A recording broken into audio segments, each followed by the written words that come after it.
Attention all aircraft on this frequency. This is an urgent message to all aircraft inbound to Lunghua, Shanghai. Condition 0. Heavy fog. Only planes equipped with ground control approach. Radar dare approach. Repeat. Conditions extremely dangerous. Zero visibility. Godspeed all that brave the fog. Conditions extremely dangerous. Zero visibility. Only planes equipped with ground control approach. Radar dare approach.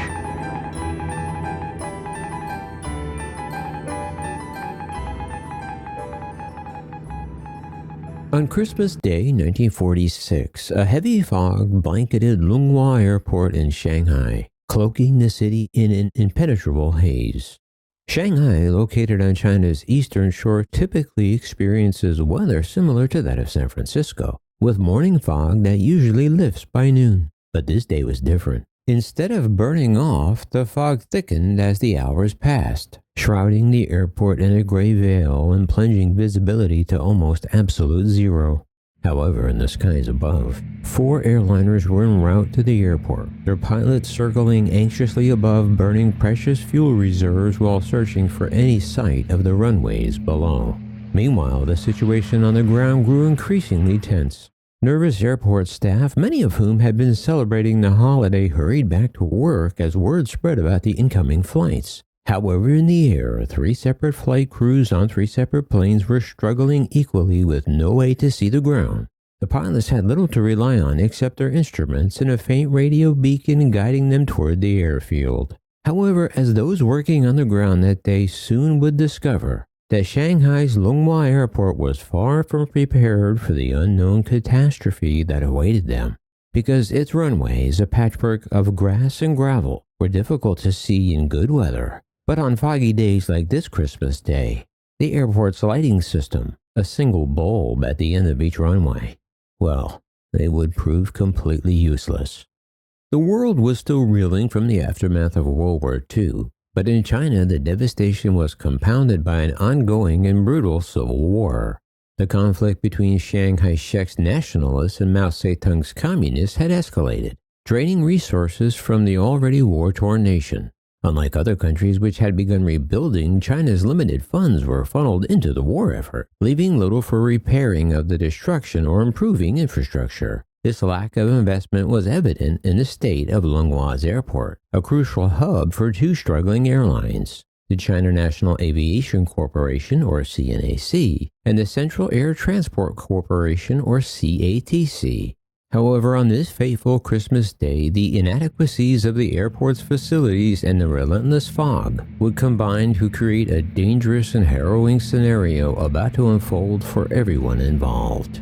About 15 miles north of Lunghua Airport, Kyungwon Airfield stood under post-war U.S. military control. It was equipped with a groundbreaking piece of technology, the Ground Control Approach Radar System, or the GCA. This revolutionary radar-based system, developed by the British during World War II, had been installed at Kyungwon and promised to make landing in poor weather significantly safer.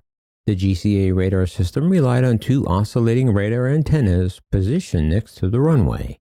One antenna scanned the airspace vertically while the other swept horizontally, covering an area of about 30 miles. Together, these signals created a precise image of an inbound aircraft's position. Using these visual cues, a tower operator could guide a pilot in poor visibility, issuing instructions over the radio to adjust heading or altitude. With just a functioning 2-way radio and basic instrument flying skills, a pilot could safely be talked down to the runway, even in the thickest of fog. At the time, the GCA system was cutting-edge technology, so new in fact that it wouldn't be installed in the U.S. for testing at civilian airports until 1947, and it wouldn't see general service in the U.S. until 1952 when it was first implemented at Washington National Airport outside the District of Columbia. William McDonald, the chief pilot for China National Aviation Corporation, understood the potential life-saving value of the new innovative GCA radar system. Bill McDonald was a seasoned aviator who spent years flying in China with Claire Chennault and the Flying Tigers. However, McDonald was deeply concerned about the safety of China National Airlines operations. Over the past 3 years, the airline suffered at least 32 crashes in the region, resulting in more than 100 fatalities. However, determined to improve safety standards, McDonald insisted that China National Aviation pilots receive training on the U.S. Army's GCA radar system to use Kingwan Airfield as an emergency landing site when needed. However, the challenges were considerable. In the early hours of December 25, 1946, William McDonald, chief pilot of China National Aviation Corporation, was alerted to worsening weather conditions blanketing Shanghai. After consulting with Kingwan Airfield to the north, McDonald made the difficult decision to close Lunghua Airport, leaving only a skeleton crew, a single officer, a clerk, and a Morse code operator to remain on site. As the day progressed, Ronald Clean, CNAC's senior tower operator, was called in early to report to Lunghua. Scheduled for a midnight shift, Clean soon found himself chronicling the unfolding events of what would become one of the most tragic Christmas days in aviation history. According to Clean's report, the morning began uneventfully. The Office of Flight Operations at Lunghua Airport had very little to do all day, he wrote. Persistent rain, low cloud cover, and a thick fog blanketed the eastern seaboard, effectively grounding operations, he said. Many CNAC personnel, including pilots and ground staff, were out in Shanghai enjoying the holiday. The influx of American servicemen stationed in the city over the past year had ensured a lively roster of Christmas parties, dances, and celebrations at military bases and clubs. One of the revelers, CNAC pilot Peter Gautier, later described his return home in his memoir. By the time I arrived back at the house, the weather was 0, no visibility at all, he recalled. It now sounded as if there were several planes milling around upstairs, he said. But by late afternoon, the situation had become dire. The Lunghua Tower controller monitoring radio transmissions confirmed that 4 flights were still airborne and headed toward Shanghai, despite the impenetrable fog. All had originated in Chongqing, over 1,000 miles to the west. CNAC Flights 115, 140, and 147, along with CATC Flight 48. With visibility at 0 and no clear plan for landing, the stage was set for a disaster that would unfold in the thick, unforgiving fog over Shanghai. Captain James Greenwood sat at the controls of Flight 140, a DC-3 carrying 27 passengers and 2 crew members.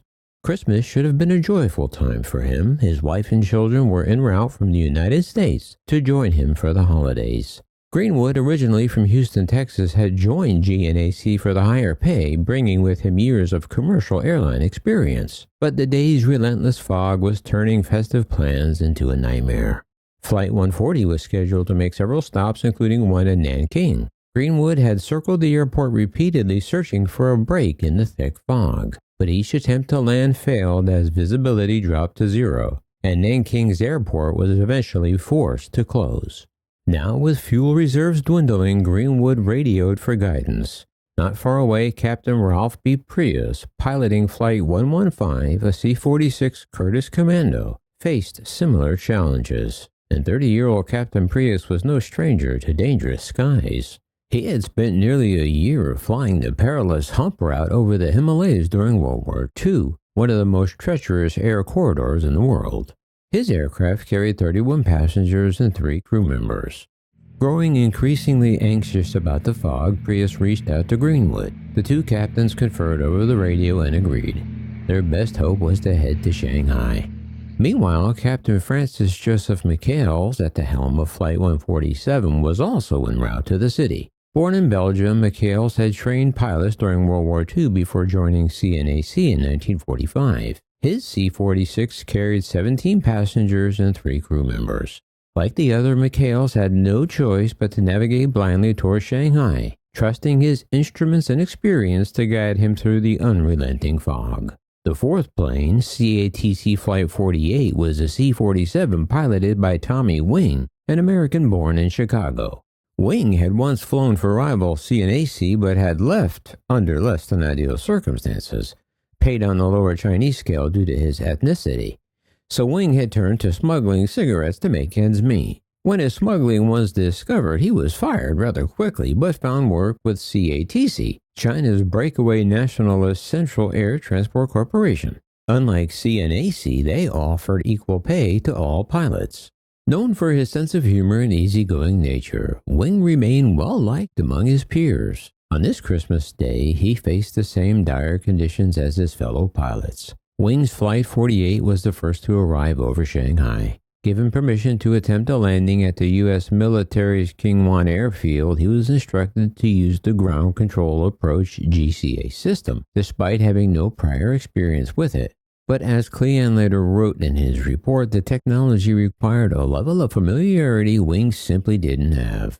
According to accounts, Wing made several attempts to land. On his final approach, the radar operator told him urgently, take a wave off, but it was too late. At approximately 5:47 p.m., the C-47 banked left and descended too steeply. The aircraft struck the roof of a nearby building, then cartwheeled into a residential neighborhood. The crash killed all 11 aboard the flight and several people on the ground. The disaster at Kingwan, however, was just the first harrowing chapter in what would become one of the darkest Christmases in Chinese aviation history. For the other flights still circling above Shanghai, the tragedy only heightened the stakes in an already desperate situation. The crash of Flight 48 had shaken everyone, but CNAC's chief pilot William McDonald remained composed. He believed the Ground Control Approach GCA system was still their best chance to land the remaining aircraft safely. Yet McDonald, who had been tirelessly advocating for improved aviation infrastructure in China, was acutely aware of the challenges. Tsingtao Airport to the north with its clear weather could have been an option, but its runway lights had never been installed. The three remaining flights, 140, 147, and 115, had no choice but to keep circling Shanghai's fog-shrouded skies, with their fuel supplies rapidly dwindling. Captain James Greenwood's Flight 140 at DC-3 was the first to reach Kingwan. A seasoned pilot but relatively new to CNAC, Greenwood tried to contact the GCA tower radar only to discover his radio was malfunctioning. Without radar guidance, he turned back towards Lunghua, leaving Capt. McHale's Flight 147 circling above Kingwan at 4,000 feet. But back at Lunghua, McDonald worked frantically. With the airport's beacon light barely penetrating the fog, he ordered the ground crew to pour gasoline along the runways and set it ablaze as makeshift landing lights. Despite the mounting tension, McDonald remained a steady voice over the radio as he guided Greenwood's crippled DC-3 toward the runway. The scene was surreal. One staffer who had climbed to the hangar roof listened to the low hum of Greenwood's engines as they cut through the impenetrable fog. The sound grew louder and louder. Then Greenwood's voice came over the radio. He suddenly said, "I lost an engine." At the same time, from the tower balcony, McDonald strained to try and see the aircraft. But just then, suddenly came the terrible sound of impact, and McDonald knew. Flight 140 had gone down. The DC-3 stalled out of fuel, crashing at the intersection of two runways. Rescue teams rushed to the scene in pouring rain and thick mud. The wreckage was horrific, the fuselage crumpled and burning. Of the 30 people aboard, only 10 survived. Sadly, however, Captain Greenwood was not among them. His wife and children, who had just arrived to spend Christmas with him, would now return home to the United States, accompanying his body. But now the disaster cast a long shadow over the fate of the remaining aircraft in the fog above, waiting to attempt their landings. Captain Rolf Prius aboard Flight 115, a C-46, was the only pilot with GCA radar experience, but his aircraft's radio couldn't transmit on the frequency needed for radar guidance. With fuel running dangerously low, Prius radioed Lunghua, stating that he was on long final approach. His forward landing lights briefly pierced the fog but then disappeared. Reynolds, back in the tower now, described the scene. He flew back and forth over the field several times, coming down as low as he dared. The Lunghua pagoda and chimneys of a nearby cement plant were serious hazards in the soup that concealed their hidden danger. Yet McDonald was talking to him the whole time. He was calm and he was confident. The fog had seemed to lighten a little. Prius made one last attempt. But then came a sudden dull sound, and the same awful silence that had followed the crash of Flight 140. It took rescue workers hours to locate the wreckage of Flight 115. The C-46 had gone down in an area crisscrossed by canals, and naval aircraft were needed to reach the site. The aircraft had skidded into an empty schoolhouse, sparking a small fire. None of the 31 passengers survived. However, miraculously, Prius was found alive, but gravely injured. His left leg was later amputated and he spent the rest of his life in pain, eventually succumbing to leukemia in 1959. He later confided to friends about that night, telling them that when I was trying to land in the fog, I only had time to pray, "Dear God, please take care of me, thy will be done." Then I had to concentrate on my instruments again. By the time the sun rose over Shanghai on December 26th, the skies had finally cleared, revealing a city still reeling from tragedy. 4 flights had braved the relentless fog. None had landed safely. The atmosphere in the Lunghwa Tower was thick with shock and grief. Moments earlier, they had lost contact with Flight 115, the third aircraft to crash that night. Silence hung thick in the air until it was shattered by the crackle of the radio. Lunghwa Tower, this is CNAC 147.